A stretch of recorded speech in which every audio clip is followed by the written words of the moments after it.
Well, good morning. It's another Saturday morning. It's another great day, and we've got interesting things to talk about today. So grab a cup of coffee, put on the brakes, join the conversation because it's time for Coffee Breaks with Steve.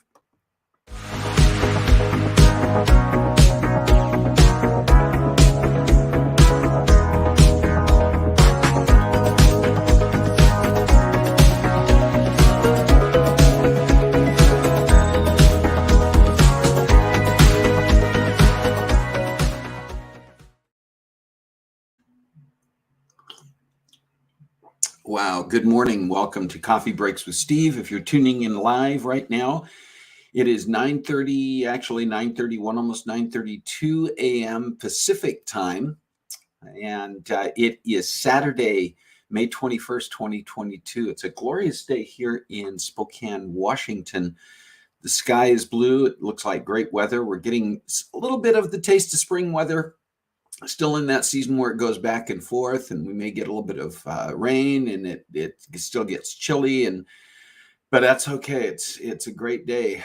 Think that many of you know Carol and I are in the process right now of moving into our new house. We bought a house in Spokane, and the movers came on Thursday, got all of our stuff out of storage and moved it to the house, which just means that now we've got chaos at the house. It's great. Boxes everywhere, furniture everywhere. We're getting things set up. Carol does such a great job in organizing. I'm one of those people when it comes to moving, when it comes to whether it's organizing the move or getting things out of one place and into another, or just getting organized once you're there, I look at it and all I see is chaos. Carol is fantastic because she looks at it and says, okay, here's what we need to tackle first.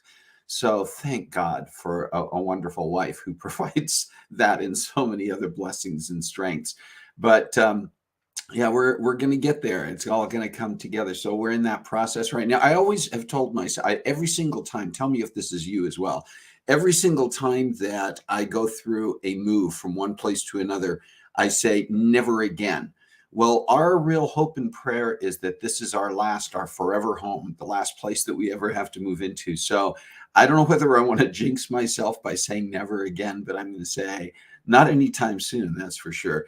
Hey, I see Jerry Thompson's on here. Good morning, Jerry. Good morning, Alan, Carla, Kathy McCormick, Carissa, Rick, Jay. The gang is coming together. Lila, good morning. Yes, then thank you. Yeah, we're pretty excited about the house. We're excited about getting moved in.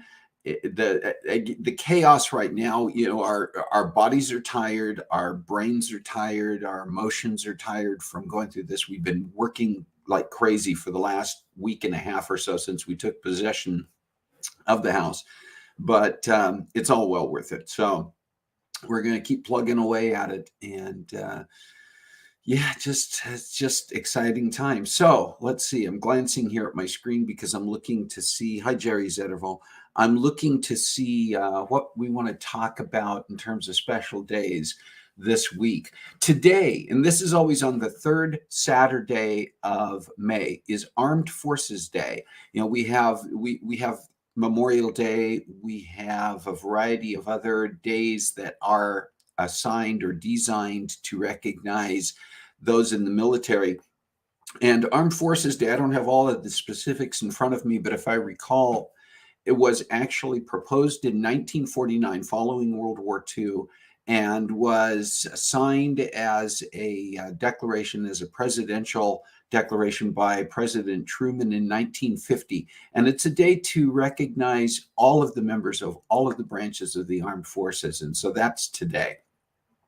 Also, tomorrow, interestingly, is National Maritime Day. It was also by an act of Congress. Maritime Day recognizes the merchant marine. And, you may already be aware of this, but we've got branches of the military and the Navy, for instance, that operates our military presence at sea. But the merchant marine are those who are the civilian shipping industry. And at times, for instance, during World War II, the merchant marine was essential in getting materials and personnel overseas. And many merchant marine vessels and their crews were lost during the war as they were being escorted across the ocean and were, of course, subject to being attacked by enemy submarines, et cetera. So we recognize the Merchant Marine through National Maritime Day, which has been around since for a long time. That was something that was established quite a while back. And again, I don't have the date right in front of me. So let's see what else we got. Oh, so the 25th, there are several things happening on May 25th. National Towel Day in the UK, in England and Britain. And it's actually to recognize Douglas Adams. My mind just went blank. Hang on. Shoot, what are the Douglas Adams books? The science fiction parody. Somebody put it up here, but there is a reference throughout to towels being very important. And somebody's going to have to fill me in here because I was looking this up, and now I think because my brain is messed up because of all the moving I'm doing. But anyway, National Towel Day, not that important to recognize, but National Wine Day is also on May 25th. National Tap Dance Day, which is Hitchhiker's Guide to the Galaxy. Thank you, Jay Zettervall. Wow. Simple, and yet my brain just wasn't going there. So May 25th is also National Tap Dance Day in honor of Bill Bojangles Robinson, who you may remember from some of the older movies, fantastic tap dancer. And he was born on May 25th in 1878. So it's National Tap Dance Day. Also, May 25th, 1977. Anybody know the significance of May 25th, 1977? I'll give you a bit of a hint. It has to do with a movie that opened on that date. Yeah, I know you're gonna figure it out pretty quickly now. But yes, that was the date that the first Star Wars movie opened, the one that we now refer to as Episode 4, A New Hope. At that time, it was just Star Wars. And I remember going to see that for the first time a week or so after it opened in theaters. And man, it blew my mind. It blew everyone's mind. We just had not ever seen anything with that type of special effects. And now we take it I wasn't going to say somewhat for granted. We take it completely for granted, but it was a big deal then. Also, I just thought I'd mention this on May 25th, 7 shopping months until Christmas. Whatever you want to do with that information, I'd be glad to send you my Christmas list if you want to start thinking about what you want to get me. But 7 months, you only got 7 months. And we've only got 7 months to get our new house in order before family comes to visit for the holidays. Jay's mentioning here that when Star Wars opened, that the lines were going around the block. I saw it. I don't know where you first saw it, Jay. We went and saw it at the Westgate Theater in Beaverton, and the line went all the way from the building, wound around the parking lot, which went clear. I mean, it was a big parking lot, and back the other way. It was crazy. Yeah. Okay. So birthdays. I saw Lila putting that your daughter is turning 35 on Tuesday. Happy birthday. What's your daughter's name? Put your daughter's name up here, Lila, so we can say happy birthday to her. Also, the 23rd, which is that Monday, is Ann Davis East's birthday. Ann, many of you know, is a regular on this program. She comes in from time to time to share what's on her bookshelf, talk about books of different genre. And Ann is actually going to be on here in just a few weeks. We'll have Ann back here to talk again about books. But her birthday is the 23rd. Happy birthday. The 25th, coming up this week, my grandson, Nicholas. Many of you also know Nicholas because whenever we have broadcast from Redding, California at his home, that Nicholas usually comes on at the end of the program and shares a little bit and says goodbye to everybody. So Nicholas's 7th birthday is on the 25th. And the following day, his mom, Mallory, celebrates her birthday on the 26th. So happy birthday to Mallory as well. We'll be obviously reaching out and wishing happy birthday to our family members in this coming week. But I wanted to mention those. Thank you for putting. How do you pronounce your daughter's name, Lila? I know I'm asking you to put pronunciation up there. Is it Raquel or is it Rachel? But we just want to wish her a happy birthday as well. Okay, I'm going to see if I can do this. I'm playing around with some technology today, and trying to share some things, but I wanted to talk about Arlington National Cemetery today. Anyways, that's kind of an interesting and maybe, I don't know, unusual topic. Um, I was actually going to time this particular topic to next weekend and align it with Memorial Day, just the way schedules work out and availability of guests and that type of thing. It didn't work to do it next week, and I didn't want to miss the opportunity. We just recently went to Arlington again when we were on our trip to the East Coast with Remy and Jameson, our grandsons, last month. And I think I was trying to figure, I think it's about the sixth time that I have been to Arlington, I think. If I'm remembering the trips back east correctly and where I've gone. But every time I have been to Arlington Cemetery, I learn something new. I'm impressed with the way things are done there, and I don't know. There's just something about being at Arlington. There's something about the atmosphere there. Yes, it's a tourist location. I've got some facts printed, and I'm not going to try to go through all of them, but I think they said, I can't remember how many millions of people, 3 million, maybe it's more than that, go through Arlington as tourists every single year. But it's a place that is impressive from the standpoint of going to visit it and understanding its history and significance. And I just thought it was worthwhile to spend a little bit of time talking about it today. And I'm curious if you have been there. I see Jay putting up there, he's been there, and a humbling experience. And I would agree with both of those sentiments, Jay. It is humbling. It's interesting. I appreciate the fact, the tour company, when you take the little trolley tour through Arlington, that is not run by the cemetery. That's an independent contracted tour company that provides the tours. But I've noticed that very often the people leading the tours are themselves veterans.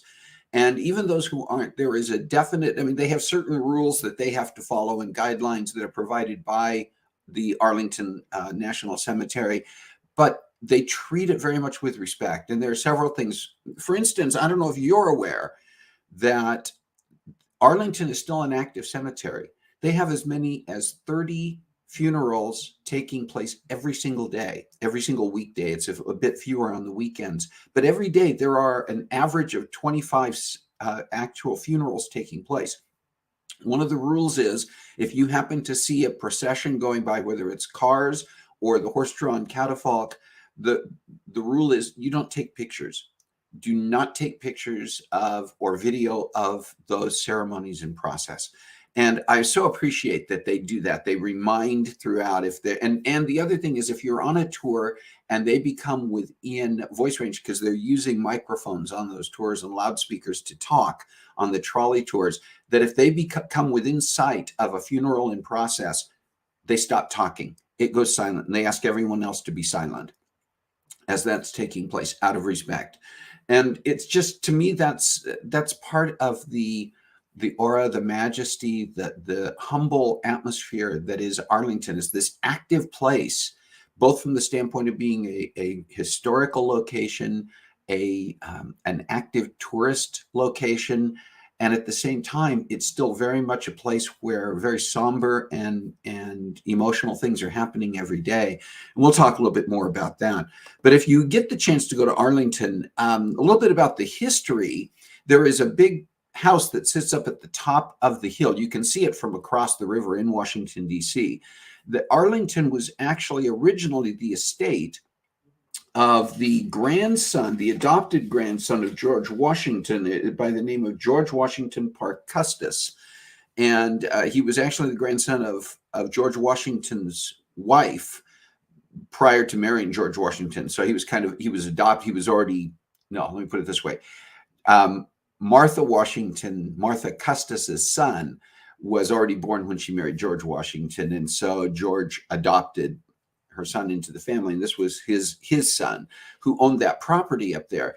And it was also, they married into the Lee family. And so when you get to the time of the Civil War, you have Robert E. Lee, who now owns and is living on that property in that mansion. At the start of the Civil War, Robert E. Lee was approached by President Abraham Lincoln and asked to lead the Union Army. And because this is now, we're in Virginia. Washington, D.C. is in the north. You cross the river, you're in Virginia, you're in the south. And Robert E. Lee, with a bit of heartbreak, had to turn down the commission from President Lincoln and say, I cannot desert my fellow Virginians. And so he resigned his commission in the Union Army. He joined the Confederate Army and took over the leadership of that army and abandoned essentially his home at what is now Arlington. And the Lee Custis House is still there as part of the, you can tour that house as part of getting into Arlington. But the other thing you'll notice, and you see it in this slide, is that the gravestones throughout much of Arlington Cemetery look exactly the same. That was not always the case.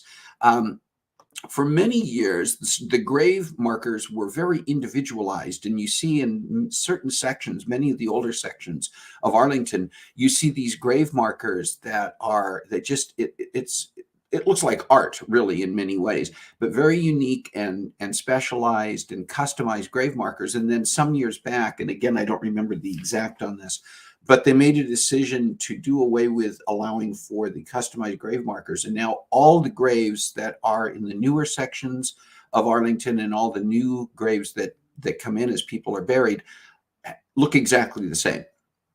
They have the same size. They use the same kind of print and font in the engravings, etc. And so when you see in this type of a picture, this is more what is now common throughout Arlington. But it's just interesting to see what was there and what else is there.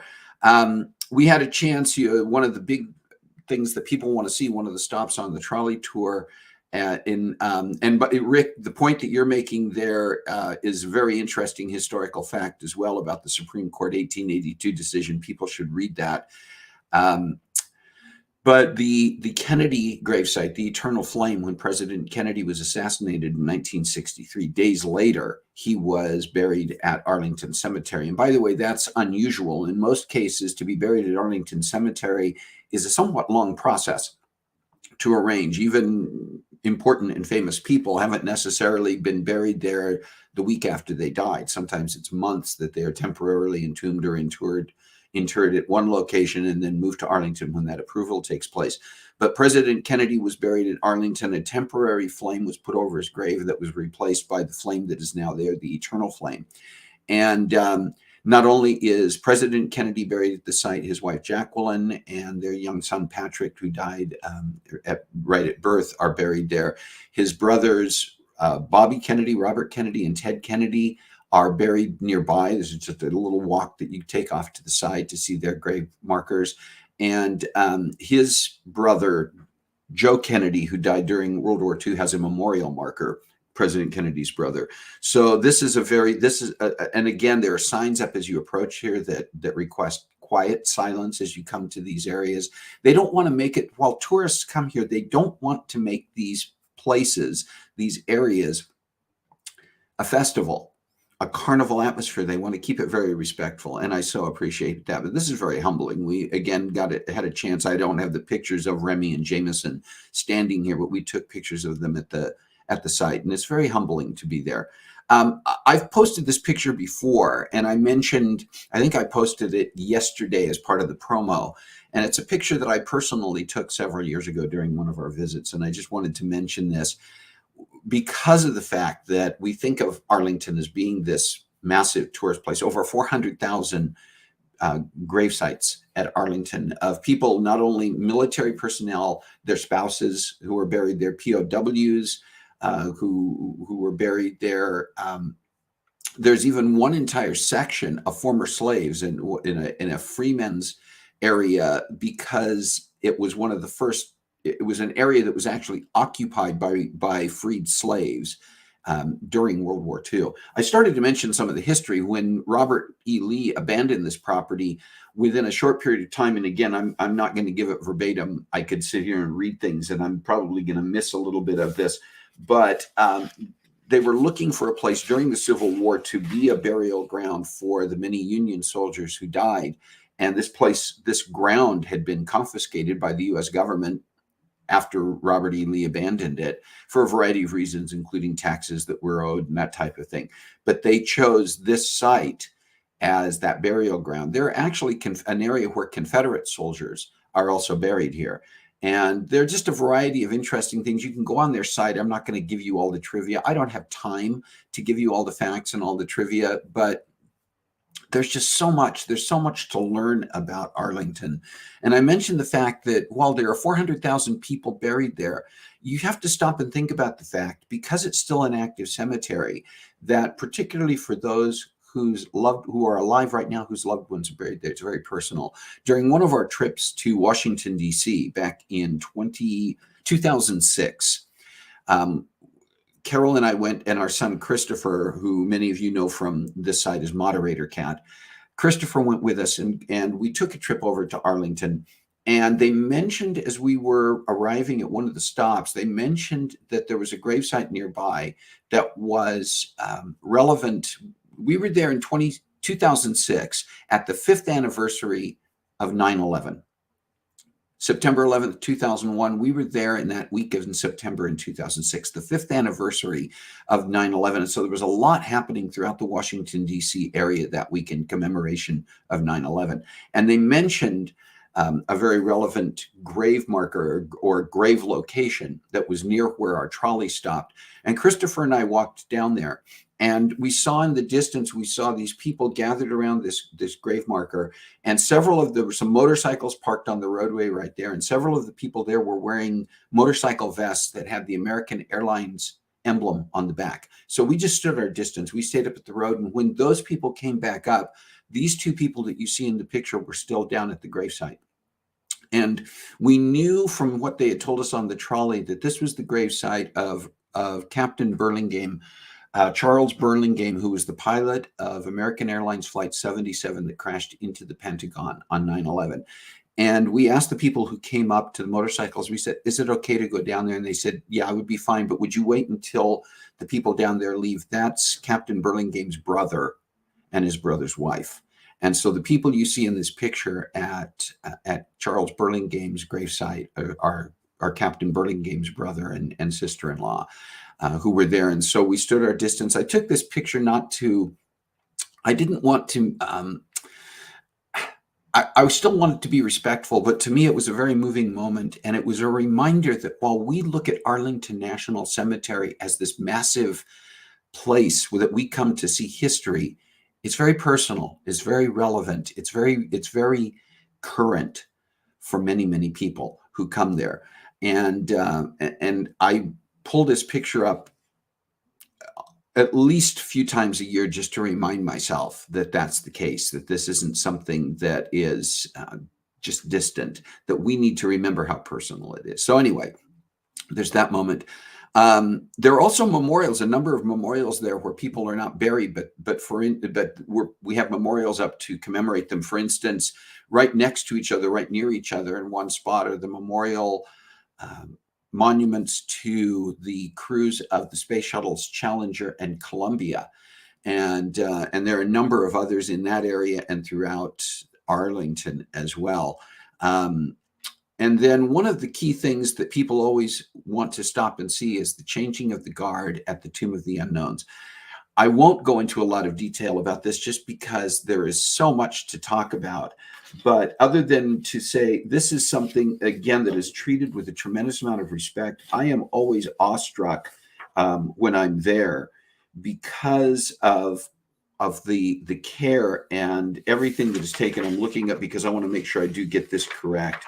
But the Tomb of the Unknowns is guarded by I want to get it correct here. I think it's the 3rd Regiment of the Army. And again, it's worthwhile to look up what you have to go through to be considered a member of this. It's the 3rd U.S. Infantry Regiment, the Old Guard. And what they go through, if you have never been there to see this in person, at least go online and look up some videos of this ceremony. And the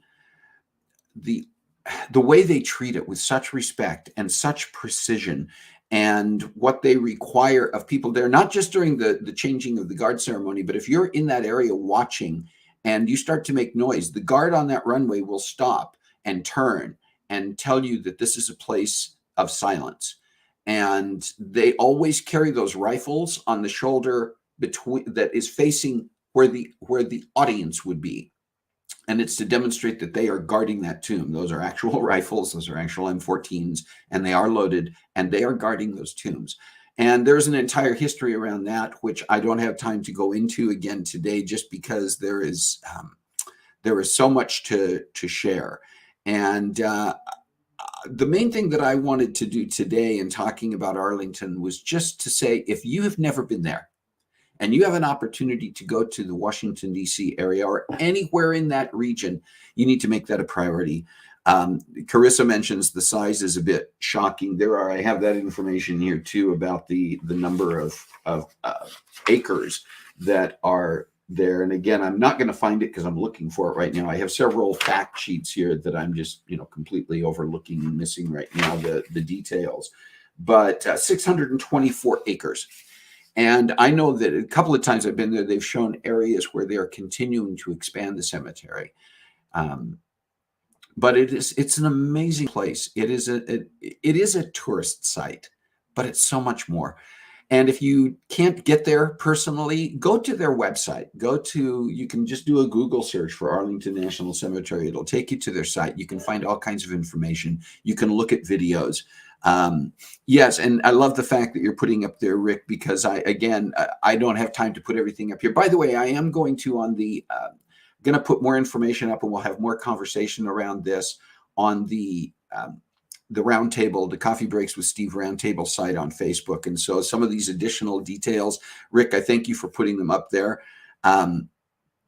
And I think that there are some virtual tours available. You can also find videos. I've got video I would be glad to share of the changing of the guard, of some other things. While we were there as well, before the changing of the guard ceremony that we stood through in the last month, there were wreath ceremonies. And that's where groups can make arrangements and schedule to have wreaths laid at the tombs of the unknown. And they go through a process where the soldiers participate. And as those wreaths are laid, they play taps.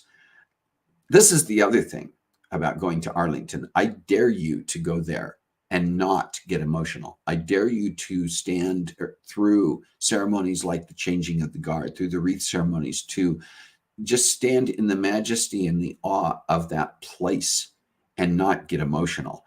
It's a place worth visiting. And that's really why I wanted to talk today. We know about a lot of tourists, but we told Remy and Jameson for this entire trip that we took for 2 weeks, we said, this isn't Disneyland.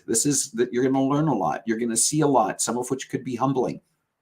Little Jameson, his tender heart, every time we would be at a location where they would talk about the sacrifice of people, including in Lexington, including at the Vietnam Memorial Wall, including at Arlington, and watching Jameson remove his hat just on his own and place it over his heart. Beautiful. It's beautiful to see our young people appreciating the humble and awe-inspiring areas like this. So anyway, I've gone on long enough, but I just wanted to share this today. I hope you have enjoyed the share. Thank you for participating. A couple of things I want to let you know that are coming up that we'll be doing here shortly. I want to tell you about next week and let you know what we're going to be, who's coming up in the next few weeks. Next week, we have a special guest, Rick Castaneda, who is a screenwriter, producer, and director. His movie All Sorts is currently in screenings around different parts, particularly of the West Coast, although I hope to see it throughout the country before long. And it's personal for me a little bit because our daughter Shalane is in that movie. But I've had an opportunity to meet Rick, and he's going to come on next week and talk not just about his movie All Sorts, but talk about kind of his path toward becoming a screenwriter, becoming a producer and director in film. And I think you'll enjoy that. In addition to Rick, we have in the coming weeks, we're going to have on June 4th, a special guest by the name of Lisa Steele, who has expertise in the areas of communication. We're going to talk about why do we struggle so much communicating as human beings? Why is it that we can say something that we know what we're talking about, but the person receiving it doesn't get it? Why are our perceptual sets and our frames of reference such a barrier sometimes in our ability to just communicate simple things? And then on June 11th, we're going to have, that's when Ann Davis East is going to be back to share what's on her bookshelf. We're going to be talking about poets and poetry. And we've got some other interesting things coming up in the next few weeks, including toward the end of June, we're going to be doing our first remote broadcast, location broadcast. We've done remote. I've been in Reading and other places and at people's houses, but this is our first on-location broadcast at a commercial establishment. I'll be sharing more about that as we get closer to that time, but we got some exciting things coming up.